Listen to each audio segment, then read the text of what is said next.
Isikho nje eduze indumezulu yomcimbi osubuye ihlandla lesibili eThekwini.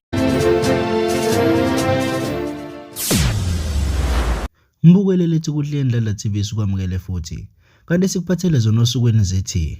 Abantu abaningi bawubheke ngamehlo abomvu umcimbi obuya ihlandla lesibili owaziwa ngengoma kaSolonke ozobanjelwa eThekwini eMoses Mabhida ePeople's Park ngomhla ka-3 Juni kulempela sonto. Kanti ubuhle balomcimbi buhlanganisa zonke inhlobo zenhlanga ezizube zidedelana ngengoma, kuphinde kube khona ifolo labaculi bakaMaskandi abadumileyo nabo bazobe beshiyelana inkundla benandisa ngefolo labo abalinikeza abathandi bomculo. Abantu abaningi bakhombise ukuthakasela nokweseka lo mcimbi osubuye ihlandla lesibili eThekwini.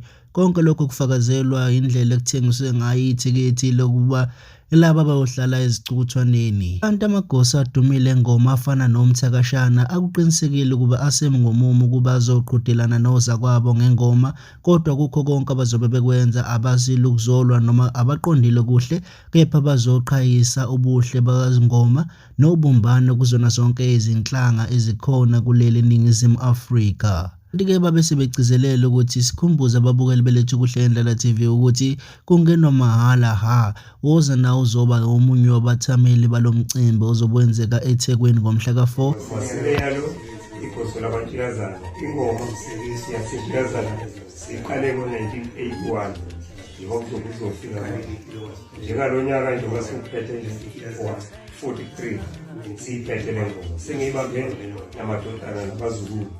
Ngiyaqinisekisa ukuthi mhla ka-3 Juni yithe sobe sigcwele amabhida. Ngicela ukuthi wonke umuntu ofuna ukuzobona ingoma kaZulu akaphelele amabhida lapho sobe ekhahlela